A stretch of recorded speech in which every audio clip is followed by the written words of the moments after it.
Teremos o privilégio de poder ouvir a palavra por meio dele, e é um privilégio para mim poder apresentá-lo aqui, poder ouvi-lo também. Pastor Jang, que foi meu professor de hebraico e professor de alguns livros do Antigo Testamento, foi também professor do Paulo e do Leandro. Então é um grande prazer, professor Pastor Kim, tê-lo aqui conosco. A nossa oração é que Deus fale por meio da vida do Senhor. Então, a palavra está com o Senhor. Deus abençoe. Obrigado. Pode ser que eu seguro, amor. Pode ser. Obrigado.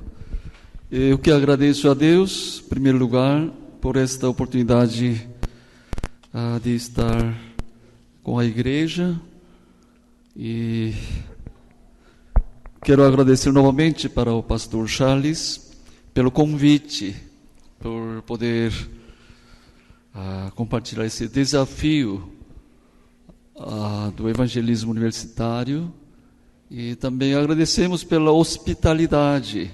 Tivemos muito bom tempo na casa do pastor e conhecendo, compartilhando o amor de Cristo. E é um grande privilégio estar aqui, Senhor. Vamos abrir o livro de João, Evangelho de João.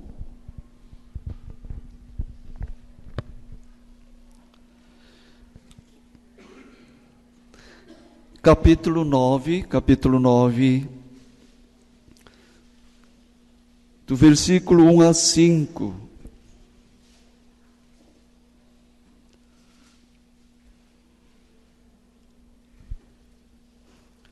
Evangelho de João, capítulo 9, versículo 1 a 5.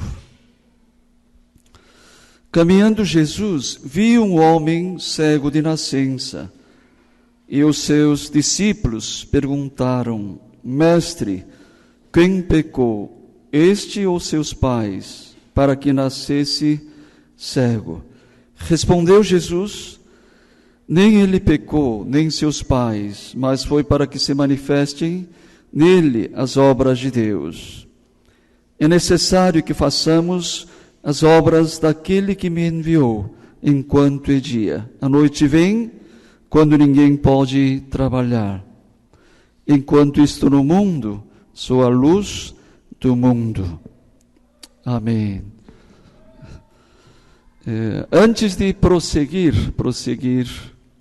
a mensagem, eu gostaria de apresentar minha esposa. Eu esqueci de apresentar minha esposa, desculpe. Esther está comigo, e os irmãos que não estavam de manhã, né? Minha esposa é Esther, e nós temos 3 filhos grandes. Eu vou entrar na faixa de idosos no ano que vem, 60 anos, tenho 59 anos. Então, e nós temos filhos grandes, 3 filhos, Lucas, 30 anos, Débora,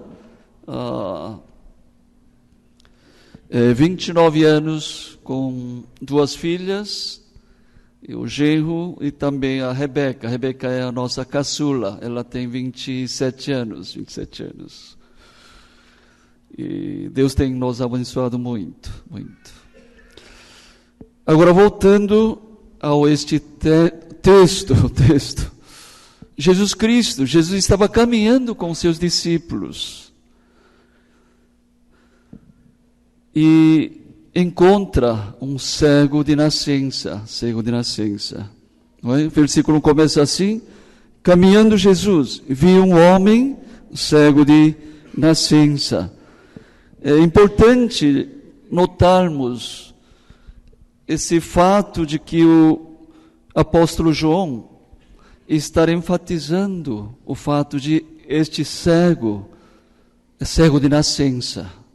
Não é um cego que nasceu normal, mas depois, por alguns problemas ou de doença ou através de acidente, se tornou cego. Mas nós podemos ver que quase 4 ou 5 vezes o João enfatiza que esse homem é cego de nascença. No versículo 1, fala que viu um homem cego de nascença. Versículo 2, os discípulos perguntando para que ele nascesse cego.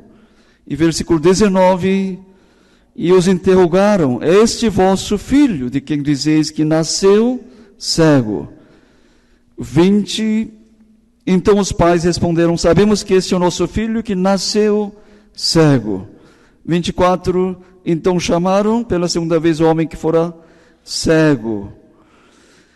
E nós podemos ver que o João enfatiza esse fato de ele ter nascido já como cego. Com isso nós podemos aprender o quê? Que esse homem nunca havia experimentado a luz. A vida toda ele estava vivendo nas trevas. Nós podemos lembrar com esta afirmação o livro de Gênesis, não é? O estado anterior da terra antes de a luz ter chegado à terra, não é? Versículo 2, Gênesis 1, capítulo 1, versículo 2 diz assim: a terra, porém, estava sem forma e vazia, havia trevas sobre a face do abismo. Nós podemos imaginar que o interior desta pessoa, o estado interior desta pessoa, seria semelhante ao estado sem forma, estado vazio, nas trevas, vivendo sem nenhuma luz, sem nenhuma esperança, sofrendo nas trevas. E também, em segundo lugar, o fato de ele ter nascido como cego não dá a esperança de ele ser curado. Eu conversei com um oftalmologista na minha igreja, igreja coreana, disse que quem nasceu já cego, seu sistema nervoso, toda a estrutura já nasce com problemas que não tem como curar. Pelo menos eu creio que, eu não sei dia de hoje, não é? Porque isso que também o próprio cego, ele confirma, não é? Ele no versículo 32, quando fariseus estavam indagando, ele responde assim, desde que há mundo, jamais se ouviu que alguém tenha aberto os olhos a um cego de nascença. Isso quer dizer que esse homem sabia que nunca ele teria oportunidade de um dia conhecesse a luz. Não tinha nenhuma esperança de seus olhos serem abertos. Com isso, realmente nós podemos ver qual vida esse homem estava levando. Não é? Vivendo sem nenhuma esperança, vivendo dia a dia, uma vida sendo vivida. E possivelmente, de manhã, alguém trazia ele para pedir esmola, e depois da tarde, acho que a família possivelmente levava de volta. Esta era a vida deste homem. Agora, ao ler esse texto, nós podemos imaginar mais uma coisa. Certamente, esse homem carregava muita mágoa dos homens, porque possivelmente os judeus, eles tinham uma concepção teológica que se a pessoa nascesse com cegueira, isso era por causa do pecado de alguém. Então, certamente, ele recebia muitos desprezos. É o que exatamente está acontecendo nesse momento, novamente, não é? Através dos discípulos de Jesus. Vamos olhar no versículo 2. E os seus discípulos perguntaram: Mestre, quem pecou? Este ou seus pais, para que nascesse cego?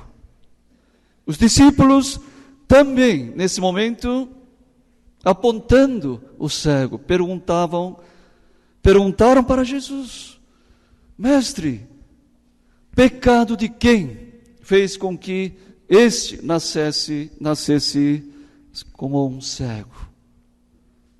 Os discípulos tinham certeza de uma coisa: ele nasceu assim por causa do pecado, mas não sabia se era pecado dele ou era pecado dos seus pais. Eu creio que, novamente, essa pergunta teria abatido o coração desse homem. Mas interessante aqui ver a resposta de Jesus. Uma resposta surpreendente. Surpreendente.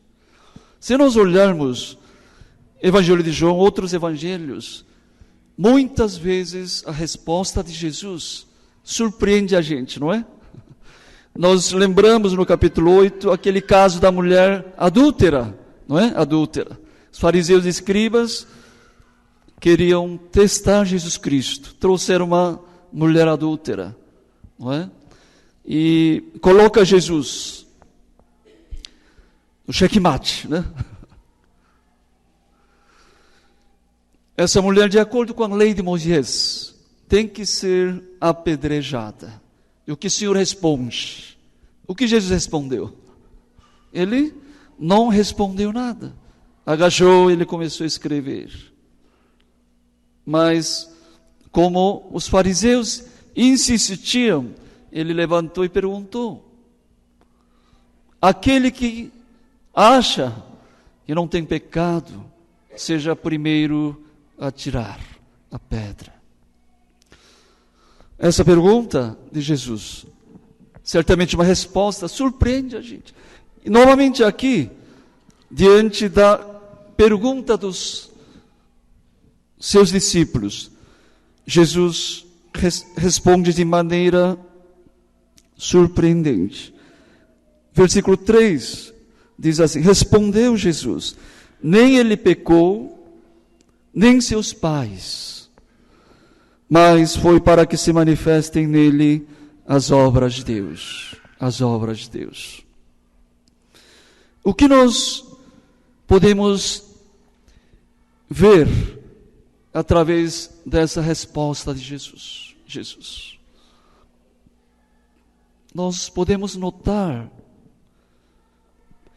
que Jesus estava olhando esse homem com muita compaixão. Os discípulos fizeram uma pergunta teológica, certamente, não é? Mas Jesus olhou esse homem com os olhos de compaixão. Ele conseguia enxergar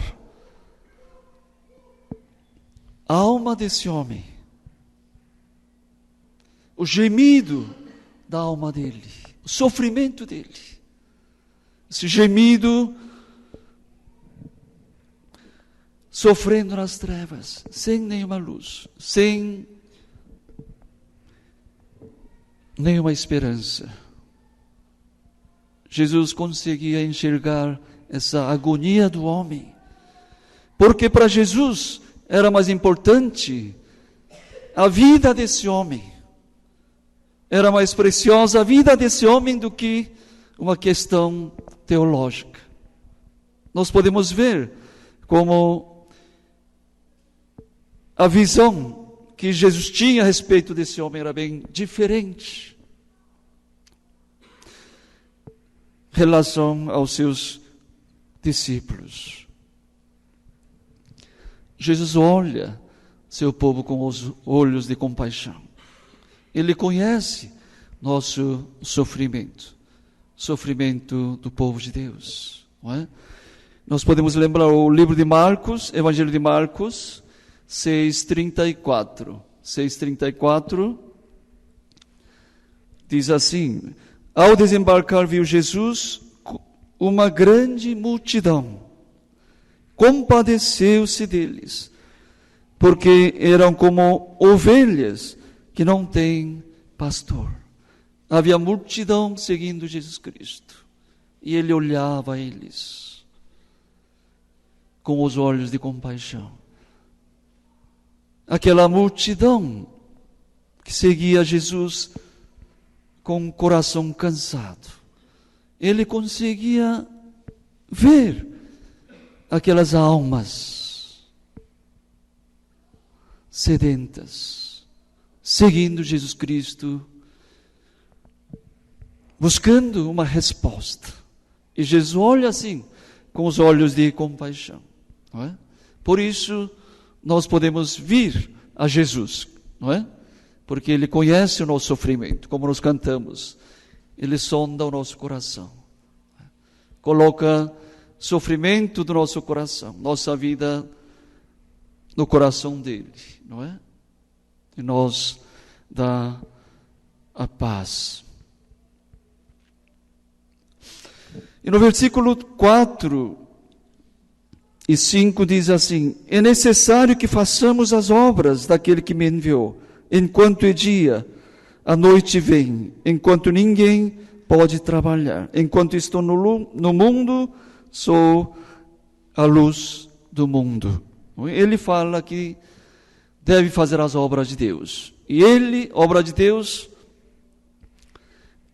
nós sabemos esse texto, né? Obra de Deus que o Jesus está mencionando é iluminar a luz de Cristo para aquelas pessoas que estão sofrendo nas trevas, não é? E depois ele prossegue, versículo 6. Dito isso, cuspiu na terra, e tendo feito lodo com a saliva, aplicou-o aos olhos do cego, dizendo-lhe: vai, lava-te, tanque de Siloé, que quer dizer enviado. Ele foi, lavou-se e voltou vendo, não é? Aqui eu creio que quando nós lemos esse texto, essa parte, surge uma dúvida, não é? Por que Jesus fez todo esse processo? Não teria sido muito fácil para ele só dizer: você está curado, abra seus olhos. Jesus Cristo seria capaz disso, não é?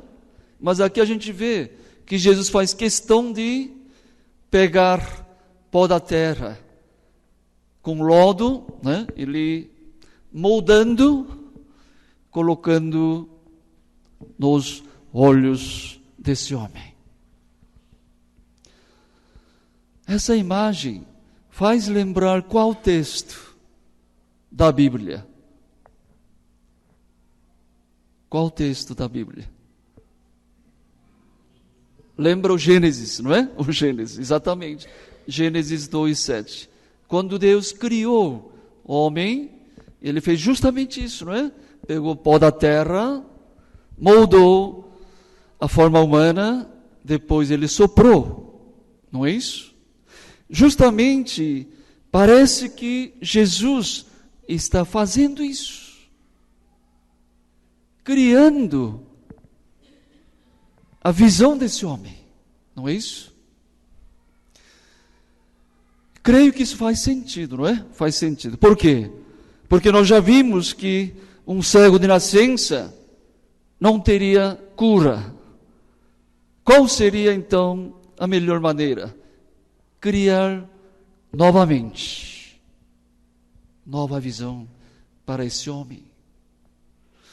E também faz sentido porque o Evangelho de João apresenta Jesus Cristo como Criador da nova criação, não é isso? Eu creio que aqui seja mais uma demonstração que Jesus está mostrando que Ele é o Criador da nova criação.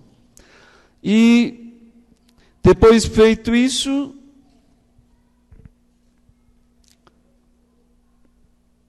Então, Jesus manda o cego ir até o Siloé, tanque de Siloé. Agora, ao ler esta parte, me surgiu a dúvida, como este cego obedeceu fielmente e foi até tanque de Siloé? Nós vimos que ele certamente teria muita mágoa das pessoas, porque ele recebia muito desprezo por ele ter nascido como pecador, não é isso? Mas aqui nós vemos que esse homem logo ouviu, foi até Siloé. Não é?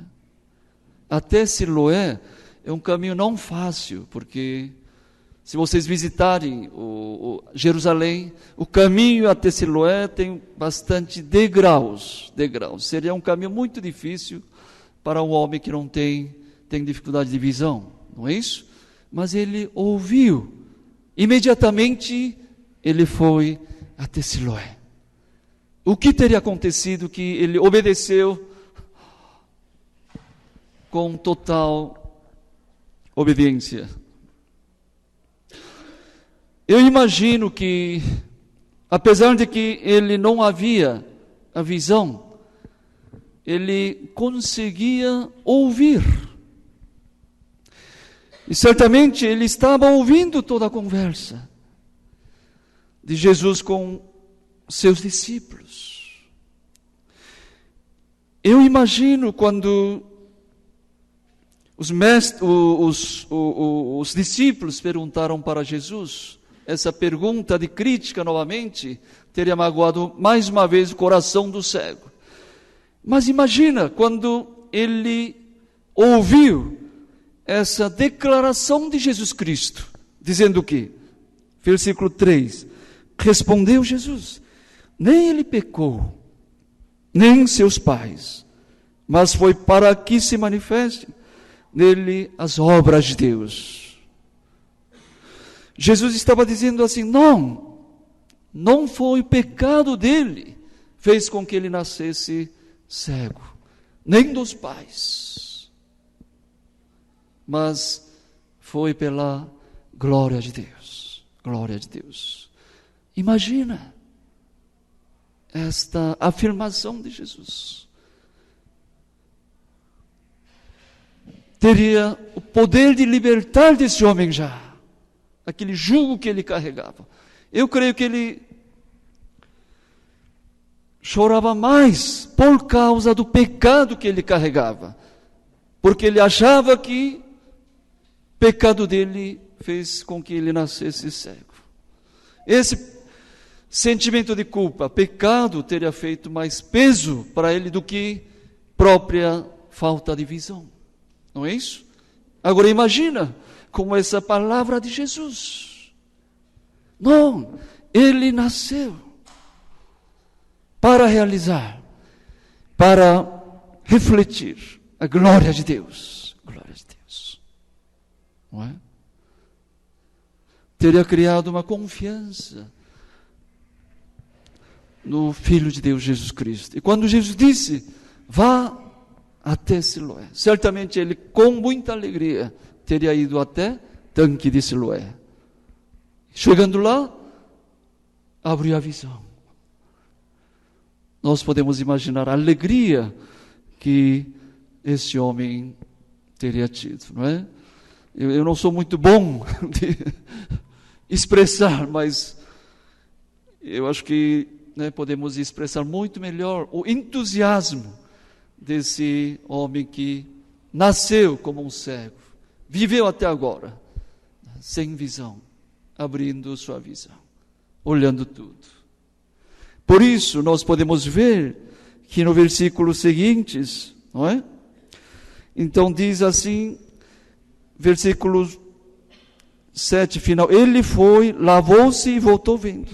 Então os vizinhos e os que dantes o conheciam de vista, como mendigo, perguntavam, não é este o que estava sentado pedindo esmolas? Uns diziam, ele, outros não, mas se parece com ele mesmo. Porém ele dizia, eu sou. Imagina com que força e entusiasmo ele teria dito: eu sou aquele cego de nascença, que pedia esmola, mas agora estou vendo. Essa alegria, não é? Este foi o primeiro encontro desse homem com Jesus Cristo. Jesus Cristo, não é? E depois os fariseus interrogando ele. Mas, a partir de versículo 35, nós podemos ver o segundo encontro desse homem com Jesus. Versículo 35 diz assim: ouvindo Jesus que o tinham expulsado, encontrando, lhe perguntou: crês tu no Filho do Homem? Interessante aqui que desta vez foi Jesus que procurou esse homem, não é? Com um propósito. E Jesus pergunta para cego de nascença: crês tu no Filho do Homem? Então, ele responde, versículo 36, ele respondeu e disse: quem é, Senhor, para que eu nele creia? Na verdade, o que ele está respondendo é mais ou menos assim: Senhor, eu quero crer. Essa pessoa que o Senhor está falando, eu quero crer, seja quem for, mas eu não conheço quem é ele, não é? Então, versículo 37, e diz assim: e Jesus lhe disse: já o tens visto, e eu que falo contigo, não é? Eu sou ele, eu sou filho do homem, eu sou o Messias, filho de Deus, aquele Messias que tanto vocês aguardavam. Então, versículo 38, ele afirma: creio, Senhor, e o adorou, como aqui também tem um significado inserido de prostrado. Ele adorou prostrado Jesus Cristo como verdadeiro Messias. Verdadeiro Messias. Segundo encontro, não é? Segundo encontro. Eu gostaria de perguntar à igreja: esse homem teve 2 encontros. Qual encontro acha que foi mais precioso, mais abençoado? No primeiro encontro, nós podemos ver esse sofrimento, falta de visão sendo libertado, não é? Libertado. O primeiro encontro não foi uma grande bênção. Eu creio que muita gente falaria: a primeira bênção, não é? Mas nós sabemos que segundo encontro foi maior bênção, não é? Maior bênção. Quando Jesus abriu a visão espiritual dele, quando ele ganhou o quê? A vida eterna, não é? Agora, o que teria acontecido se ele tivesse só o primeiro encontro com Jesus? Como teria terminado a vida dele? Eu creio, imagino que ele teria vivido uma vida muito mais confortável do que antes, não é isso? Podendo ver, desfrutar tudo que o mundo dá, não é isso? Mas possivelmente ele estaria também sofrendo por causa de pecado, não é? Por causa de pecado. Não sei, talvez ele pode ter caído nas drogas, bebida alcoólica, certo? Quando ele morrer, iria para onde? Para o inferno, não é isso? O segundo encontro fez com que ele ganhasse a vida eterna, a vida eterna. Por isso, segundo encontro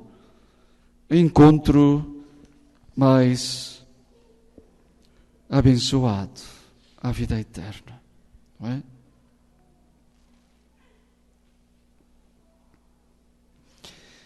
Eu quero perguntar aqui para a igreja. Eu imagino que todos já conhecem Jesus, mas quero perguntar se você já encontrou esse Jesus. Se você já teve esse segundo encontro com Jesus. Se você ainda não encontrou, através desse segundo encontro com Jesus, certamente está nas trevas. Precisa de Jesus, não é isso? Precisa de Jesus.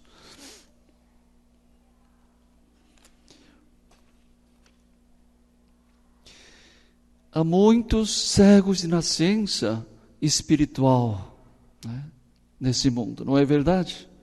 Cegos de nascença. Aqueles que veem fisicamente, mas ainda não encontrou Jesus Cristo, então não tem visão espiritual.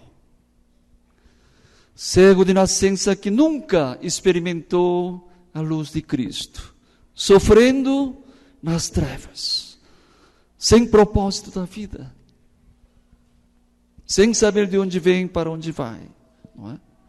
Muitas pessoas ao nosso redor. E nós precisamos iluminar, evangelizar esse pessoal que estão sofrendo nas trevas. Aqui no versículo 3 e 4, Jesus tinha enfatizado sobre as obras de Deus, não é? Respondeu Jesus, nem ele pecou nem seus pais, mas foi para que se manifestem nele as obras de Deus. Aí no versículo 4 também, é necessário que façamos as obras daquele que me enviou. As obras de Deus. O que é obras de Deus? Iluminar a luz de Cristo para os cegos de nascença espiritual ao nosso redor. Não é isso? E no versículo 7 diz assim, Siloé, que quer dizer enviado. Quem foi enviado para fazer a obra de Deus? Primeiro, aqui certamente se refere Jesus Cristo, não é isso? Segundo, discípulos de Jesus, não é isso? Terceiro, somos nós, a igreja de Jesus. Nós fomos enviados para iluminar a luz de Cristo para cegos de nascença. Não somente esse cego de nascença, né? Mas aqueles que não têm Cristo, como eu falei hoje de manhã, suas almas estão sedentas de Jesus Cristo. Por quê? Estão sofrendo nas trevas. No dia 23 de setembro, nós temos Dia do Evangelismo. Aqui o Yuri, Tamires conhece muito bem. No outubro nós temos Semana do Ministério. E mais ou menos uns 10 dias antes, então, tem o Dia do Evangelismo. Então, toda a escola do Seminário Bíblico Palavra da Vida vão para evangelizar nesse dia. O pastor Charles deve conhecer também, né? E eu me lembro que uns 3 anos, acho, eu não sei, eu creio que o Yuri também deve lembrar, que dia do evangelismo é numa quarta-feira. Então, na capela do dia seguinte, todos os grupos, então, na capela, compartilham o que aconteceu, como Deus trabalhou no cada grupão. E eu não esqueço de uma aluna do seminário foi na frente comentar a visita na FEBEM da Atibaia. Ela comentou que o grupão dela tinha ido para o FEBEM da Atibaia e eles compartilharam o Evangelho de Cristo Jesus. Eu não sei se usou o quadro cênico, né, o famoso. E então passou um tempo, aí 2 garotos, acho que é chamado Daniel e outro Denis, perguntaram para ela assim: será que Jesus Cristo perdoa aquela pessoa que matou alguém. Né? Aí ela levou um susto, né? Susto. Mas ela disse sim.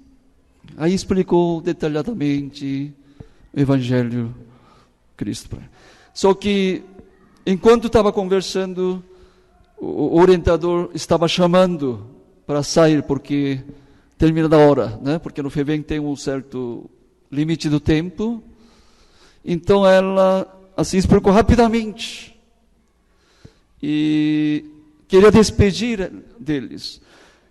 Aí o Daniel falou: pode falar, pode me ajudar a aceitar Jesus Cristo agora. Eu quero receber, quero conhecer Jesus Cristo. Nós podemos ver como a alma humana está sedenta de Jesus Cristo. Eu também compartilhei na hora do almoço, quando estava, né, na hora da comunhão, que nós fomos fazer um evangelismo na USP, e eu, minha esposa e o Samuel, aluno, nós estávamos subindo do departamento dos prédios da engenharia química para o prédio da farmacêutica química. E é um íngreme bem forte. Aí eu estava subindo, de repente uma moça chamou: por acaso tem fósforo? Aí eu olhei, era uma aluna, uma universitária, e aí falei para ela, olhei e falei: não, eu não tenho fósforo, mas eu tenho algo muito precioso. Falei para ela. Aí, você já conheceu Jesus? Aí ela falou: não, mas eu tenho religião, eu sou umbandista, ela falou, né? Aí, mas você já encontrou a resposta? Ela disse: não, ainda estou em busca.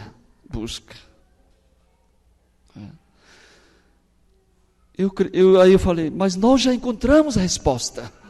Eu falei: eu e minha esposa Samuel, nós já encontramos a resposta que você tanto procurava.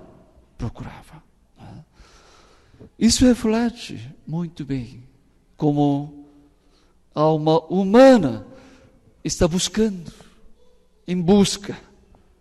Nós já encontramos, não é? Jesus Cristo.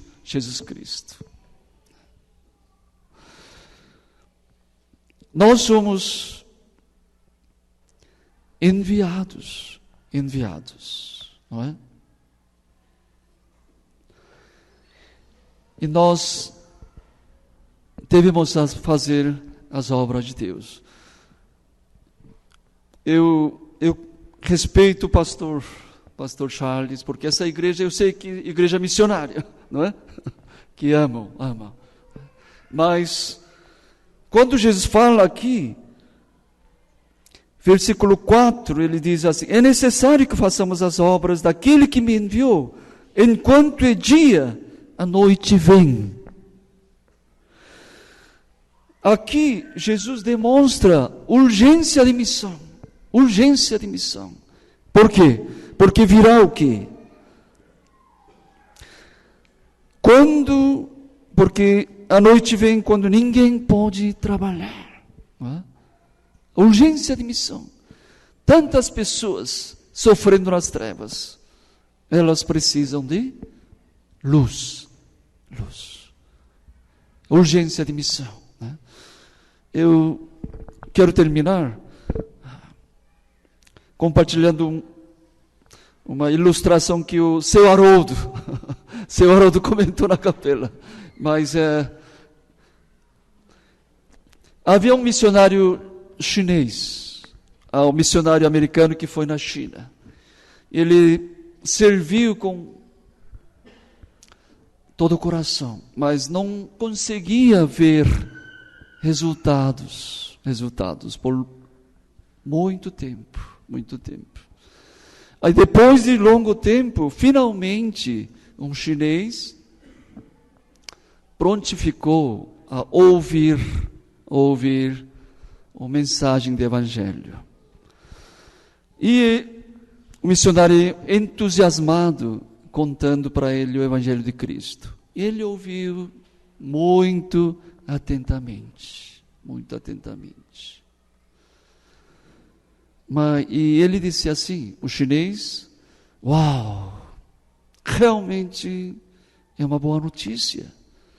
Eu não sabia que existia um caminho assim, tão especial, singular, para a vida eterna. Mas ele disse assim, mas eu não acredito que isso é verdade. Aí o missionário disse, mas por quê? É verdade, é verdade. Está na Bíblia, palavra de Deus. Mas o chinês disse assim, mas eu não posso acreditar. Se isso fosse a verdade, certamente os cristãos subiriam no telhado e gritariam todos os dias para aqueles que não conhecem Jesus Cristo, proclamando: essa é a boa notícia para a vida eterna.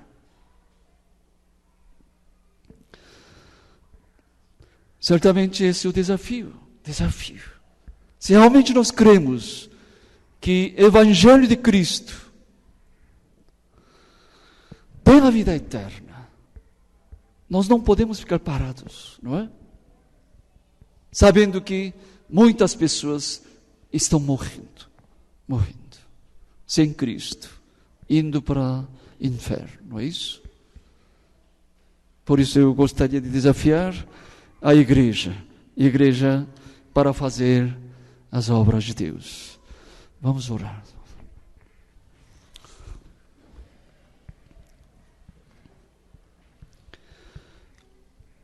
Senhor, nós queremos agradecer pela vida eterna que está em Cristo Jesus. Ainda que nós éramos pecadores, o Senhor nos escolheu através de Jesus Cristo, deu a vida eterna.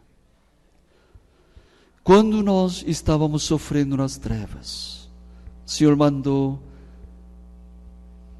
a verdadeira luz de Jesus Cristo, iluminando nosso coração. Por isso nós queremos te agradecer, Senhor. Mas nesse momento nós queremos pedir que nós tenhamos esses olhos de compaixão de Jesus Cristo,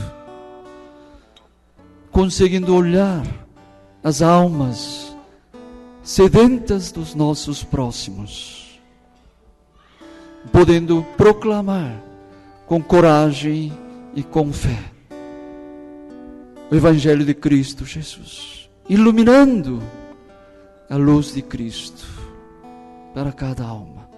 Use cada um de nós para fazer as obras de Deus.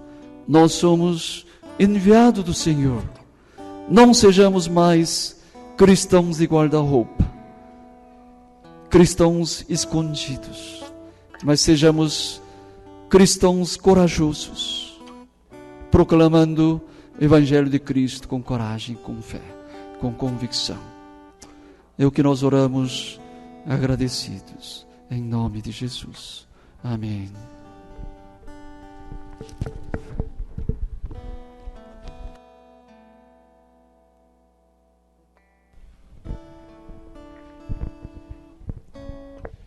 Se houver alguém aqui hoje que gostaria de saber mais sobre como entregar a vida para Jesus, ou se você tomou essa decisão hoje, você pode conversar com a pessoa que te trouxe aqui, pode vir conversar comigo, com o pastor Charles ou com alguém aqui da igreja, quem você sinta liberdade, e a gente teria o maior prazer de conversar sobre esse assunto com você. Com a oração silenciosa, nós estamos encerrados.